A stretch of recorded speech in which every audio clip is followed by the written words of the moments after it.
Salut Auré, aujourd'hui je te retrouve dans mon monde créatif pour te montrer une nouvelle technique que j'ai trouvée avec le trident et l'enchantement Riptide 3 pour se lancer en Elytra. Alors oui, je sais que des gens l'ont déjà fait, mais ce n'est pas du tout la même technique et ça va être même bien mieux que les techniques que beaucoup de monde ont déjà montrées. Bon, alors du coup, on va commencer tout de suite. Si on va prendre par exemple pour montrer un Riptide 1. Donc voilà, j'ai mis petit bruitage, histoire que ça passe bien. Voilà. Et puis on va se mettre en survie avec la pluie.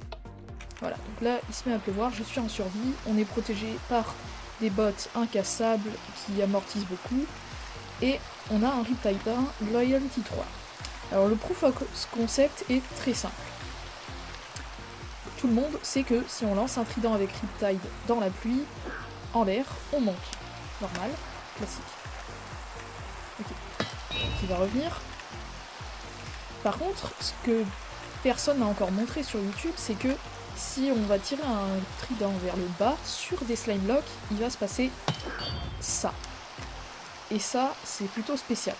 Alors pourquoi ça marche? Parce que les slime blocks ont un code qui les rend plutôt spécial. Beaucoup de gens savent que ça existe, mais ils savent pas exactement comment c'est fait, et du coup, ils ne savent pas pourquoi cette chose marche. Alors, les slime blocks, tout ce qu'ils vont faire en fait, c'est dans le jeu, ce qu'ils vont faire, c'est que quand on va arriver dessus, ils vont prendre notre momentum vers le bas et il va nous le mettre vers le haut avec un peu moins fort. Ce qui fait que on rebondit forcément. Le truc que vous saviez pas, c'est que au sol, ça veut dire que si je jette mon trident vers le bas, que je suis pas sur les slime blocks, il fait rien. Parce que le jeu il essaye de me faire aller vers le bas, parce que je tire vers le bas. Sauf que vu qu'il y a un bloc, ça fait rien, c'est normal. Sauf que sur les slime blocks ils vont voir qu'on essaye d'aller vers le bas, et vu qu'ils voient qu'on va essayer d'aller vers le bas, il va nous faire aller vers le haut.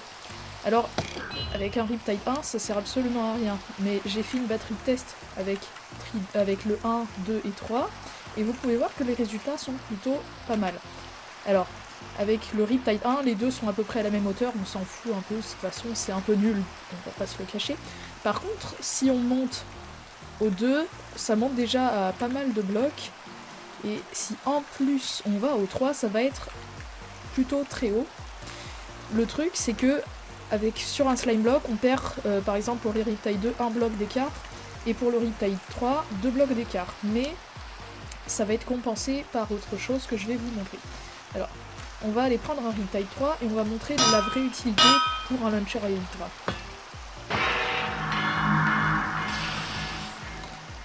Donc maintenant que j'ai mon trident Riptide 3, tout ce que j'ai à faire, c'est appuyer sur ce bouton, on va prendre des Elytra qui sont incassables et on a des Firewalks. Et maintenant, ce qu'on va faire, c'est qu'on va faire deux tests. On va faire le premier test en lançant le trident vers le haut, on active les Elytra et on se barre. On se barre, on fait des mouvements qui sont pas réguliers, voilà. Et puis vous pouvez voir que le trident a vraiment du mal à nous rattraper. Et donc ça va poser problème si par exemple on veut atterrir pas loin ou qu'on veut aller très loin rapidement. Et bien là vous pouvez voir que le trident clairement il peut pas suivre. Alors voilà. Là je vais peut-être enfin le récupérer, voilà, je l'ai enfin récupéré. Sauf que on peut voir qu'il a pris vraiment beaucoup de temps. C'est pas très pratique si on veut se barrer parce que si on décharge les chunks, je pense qu'il ne revient pas. Le truc, c'est que si on va le faire sur un slime block, alors oui, on va 2 blocs moins haut, mais au moment où on arrive à notre vélocité minimale en haut, donc au moment où on va commencer à retomber et qu'on peut passer en Elytra, et bah le trident est déjà revenu dans notre inventaire. Et en conséquent, bah c'est bien mieux quoi. Puis j'aime bien faire ça, mais on s'en fiche. Et c'est pour ça que c'est un gros avantage. Par exemple, là, je veux partir dans des chunks déchargés. Hop, je mets un Elytra et j'ai déjà mon trident qui était dans mon inventaire. Parce que au moment où je le lance, lui, il va pas rebondir sur les blocs, il va s'arrêter sur le bloc, il va se planter et il va remonter. Donc avec un Loyalty 3, il nous rattrape plus vite que le temps qu'on prend à revenir.